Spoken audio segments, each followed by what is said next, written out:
بسم الله الرحمن الرحيم. Alors, Satan est venu le tenter. Nous allons aller très vite dans l'histoire de Ayoub. Allah l'a éprouvé avec la maladie. Parce que Satan allait voir Allah subhanahu wa ta'ala et qui a dit à Allah que celui-là, on dit que c'est un fidèle de Dieu. Alors, permets-moi de le tenter. Allah lui a dit, nous te permettons. Alors, il est allé vers Ayoub et a mis Ayoub en épreuve avec la permission d'Allah subhanahu wa ta'ala, d'où toute la richesse de Ayoub, il les a anéantis. Tous les enfants de Ayoub ont trouvé la mort dans ces épreuves. Mais le prophète Ayoub alayhi salam disait toujours Alhamdulillah. Et selon les savants, il est soufflé à Sayyidina Ayoub le souffle de la maladie et il a commencé la maladie. Allah dit wa Ayyuba iznada rabbahu anni massani yadurru wa anta arhamur rahimin. وأيوب إذ نادى ربه أني مسني الضر وأنت أرحم الراحمين. Lorsqu'il a commencé la maladie, l'argent est fini, il n'y a plus rien. Sa femme, celle qui est restée avec lui selon les savants, il avait plusieurs femmes, mais lorsque la maladie est arrivée à un niveau, toutes les femmes l'ont abandonné, mais il est resté seulement une seule femme. Comme quoi, celle qui est restée avec lui est la fille du roi du pays où était le prophète Ayoub, l'homme de Dieu. La maladie est arrivée au point où tout son corps a commencé à pourrir. Et il a commencé à sentir dans le pays. Et tout le monde a demandé à cette femme de le laisser, même son père, mais elle a refusé de laisser son mari dans l'état malade, parce qu'elle ne l'a pas trouvé dans l'état malade.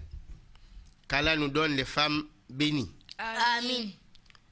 Alors, ils ont demandé à la fin à cette femme d'enlever son mari dans le pays et d'aller dans la brousse, là où les gens seront en dehors du mal. Elle a pris son mari, comme ils l'ont dit, comme son père l'a recommandé. Elle est allée très loin dans la brousse, elle est restée avec son mari. Mais arrivé un moment où il n'y en avait plus rien à manger, cette femme allait travailler en ville pour venir nourrir son mari malade. Après, les gens se sont assemblés pour dire on ne va plus la donner du travail, comme ça elle va l'abandonner là-bas dans la forêt. Et en bref, fastajabna lahu, Allah dit wa ayyuba iznada rabbahu anni massani yadurru wa anta arhamur rahimin. وأيوب إذ نادى ربه أني مسني الضر وأنت أرحم الراحمين. وأيوب إذ نادى ربه أني مسني الضر وأنت أرحم الراحمين. فاستجبنا له فكشفنا ما به من ضر وآتيناه أهله ومثلهم معهم رحمة من عندنا وذكرى للعابدين. Un jour, alors que personne ne voulait donner le travail à cette femme, elle a vu que le mal rongeait son mari. Et elle a demandé à son mari un jour, pourquoi ne demandes-tu pas à Dieu, puisque tu es un prophète de Dieu, pourquoi est-ce que tu ne demandes pas à Dieu de te guérir, de te donner la santé? Écoutons ensemble un peu ce que Ayoub a dit. Le prophète de Dieu dit à sa femme, dis-moi combien de temps nous avions passé dans la santé. Et en ce moment, Ayyub alayhi salam avait déjà au-delà de 70 ans. Et sa femme lui dit, nous avions passé au moins 70 ans dans la santé. Il dit, est-ce qu'on a déjà passé la moitié dans la maladie? Elle dit non. Il dit, pourquoi alors déranger Allah subhanahu wa ta'ala? Subhanallah. Si Allah peut nous donner la moitié de la foi de ces gens-là, vraiment, aujourd'hui, le monde serait tranquille. Nous demandons à Allah de nous donner la foi. Amin. Amin. Alors, il est resté dans cette maladie jusqu'à ce que Satan vienne encore vouloir toucher son cœur. Alors là, le prophète de Dieu, il a dit, Rabbi inni massaniya durru wa anta arhamar rahimin. Il a dit, oh Dieu, là, si le cœur où je garde la foi d'Allah doit être touché, alors, oh Dieu, vraiment, ce mal veut me toucher là où j'ai le plus confiance en toi. Je te demande de me guérir. Wa anta arhamur rahimin, car tu es le grand miséricordieux. Allah dit, lorsque lui aussi, il a demandé à Allah subhanahu wa ta'ala de le guérir, il vient d'utiliser encore là le doigt qui lui appartenait, comme celui que Suleiman aussi a demandé, a demandé un pouvoir plus fort à Allah. Lui aussi vient de demander, alors là, la santé.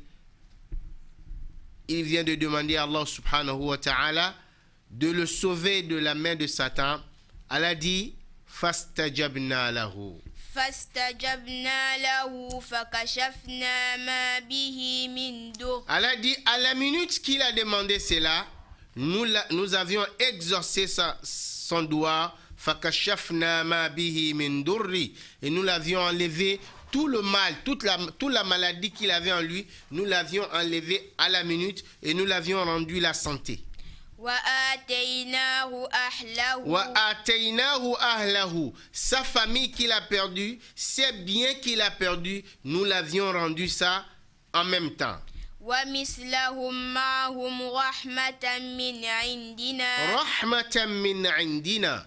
Tout cela, miséricorde d'Allah subhanahu wa ta'ala, que nous avions fait à Ayoub en lui rendant tout ce qu'il avait perdu dans sa maladie, ses enfants, ses biens et tout. Nous l'avions rendu rahmatan min indina, comme miséricorde d'Allah subhanahu wa ta'ala, wa dhikra lil abidin. Et afin que tous ceux qui adorent Allah, les fidèles d'Allah, savent que Allah subhanahu wa ta'ala a la capacité de remettre à chacun tout ce que nous avions perdu à un moment donné.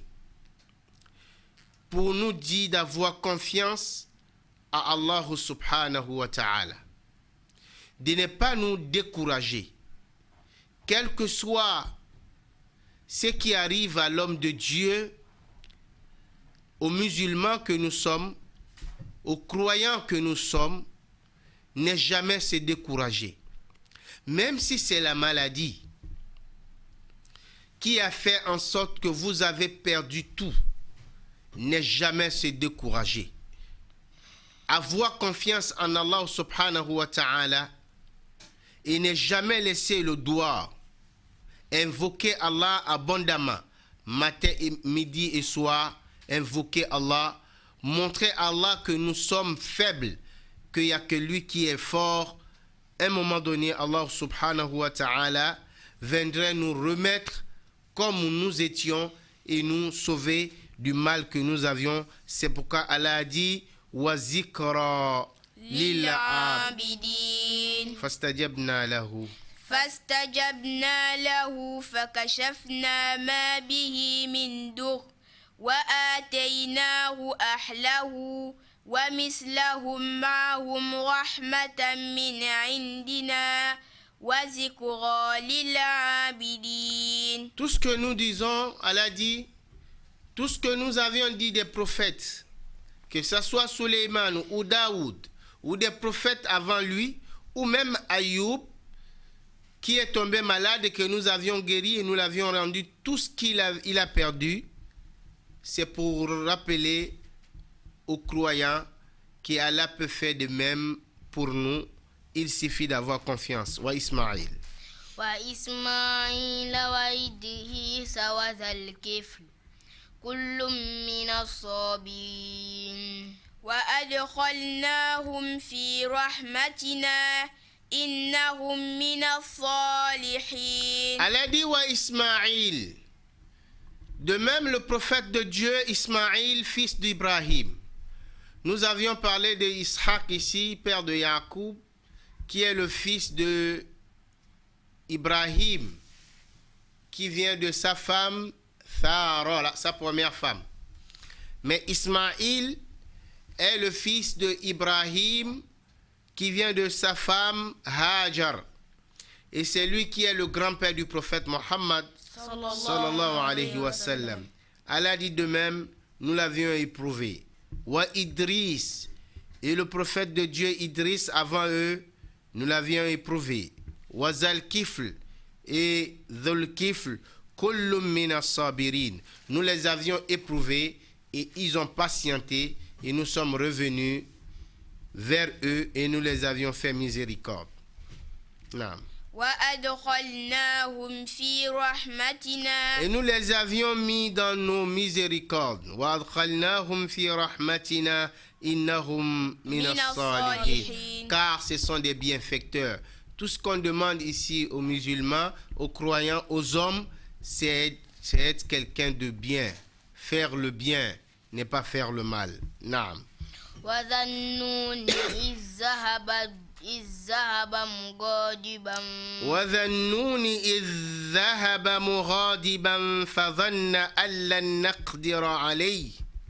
وذا النون إذ ذهب مغاضبا فظن أن لن نقدر عليه فنادى في ظلمات أن لا إله إلا أنت سبحانك إني كنت من الظالمين. وذا النون.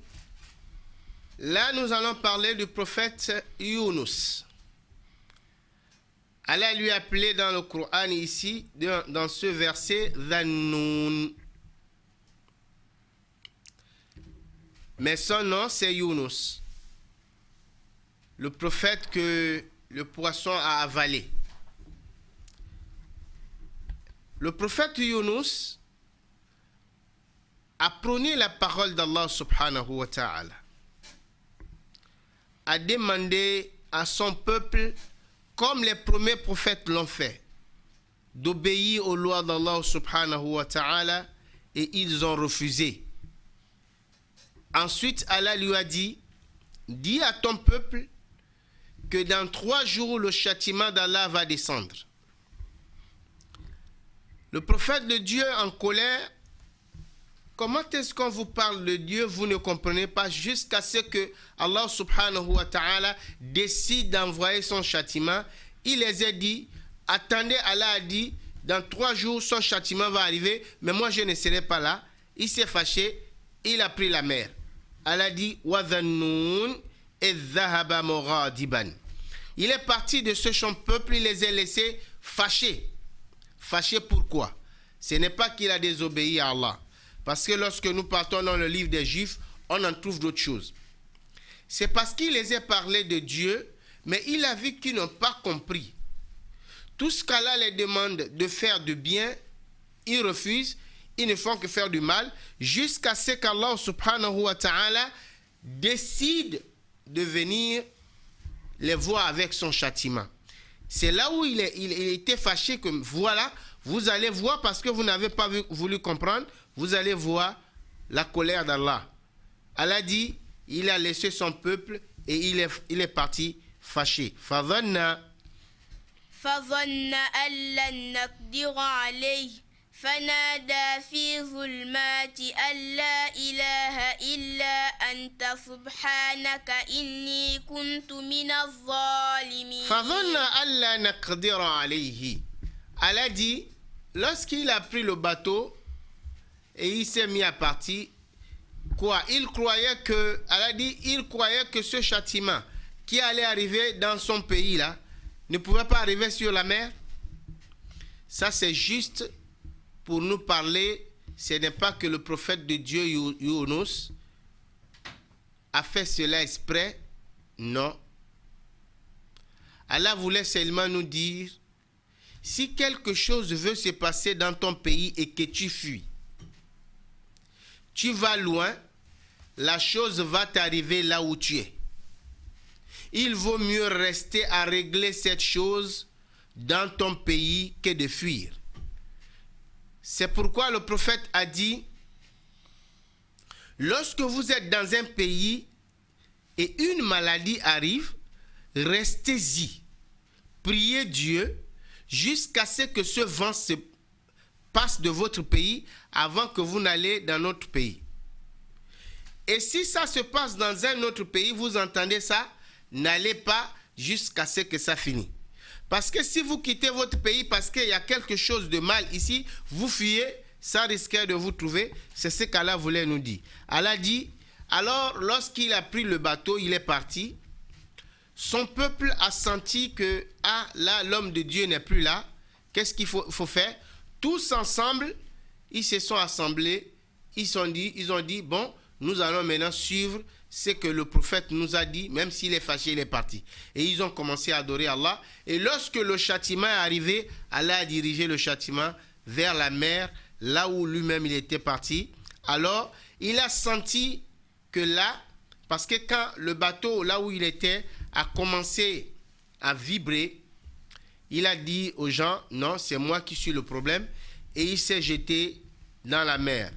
Alors, lorsqu'il s'est jeté dans la mer, Allah a demandé à ce gros poisson de le prendre et n'est pas le faire du mal.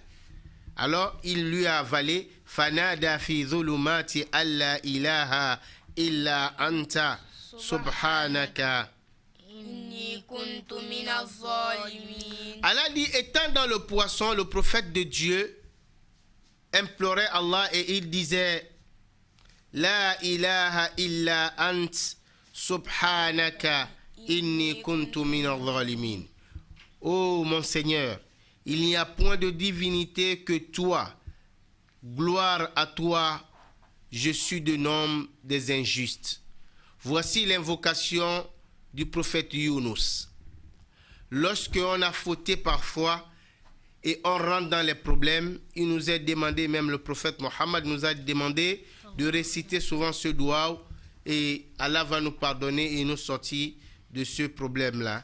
Allah ilaha illa ant subhanaka inni kuntu minal zalimin.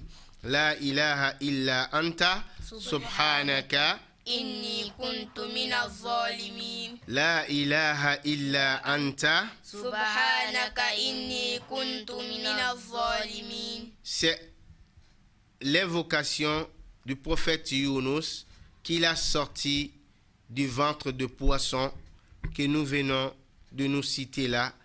Alors sur cela, nous demandons à Allah subhanahu wa ta'ala de pardonner tous nos péchés, Amin. de nous faire miséricorde, Amin. doter de notre pays cette maladie qui nous fait peur, Amin. de donner la santé de fer à notre président de la République Amin. et tous ceux qui vont avec lui et tous ceux qui travaillent avec lui. Amin. Qu'Allah les donne, qu'Allah les accroît force sur force et tous les musulmans du monde entier, qu'Allah nous donne la santé. Amin. Notre président du Conseil supérieur des affaires islamiques et tous ceux qui travaillent aussi avec lui, qu'Allah les donne de succès. Innahu ala kulli shay'in qadir. La ilaha illa ant subhanaka inni kuntu minaz zalimin. wassalamu alaykum wa rahmatullahi wa barakatuhu. Wa alaykum salam wa rahmatullahi wa barakatuh. بسم الله الرحمن الرحيم الرحمن، علم القرآن،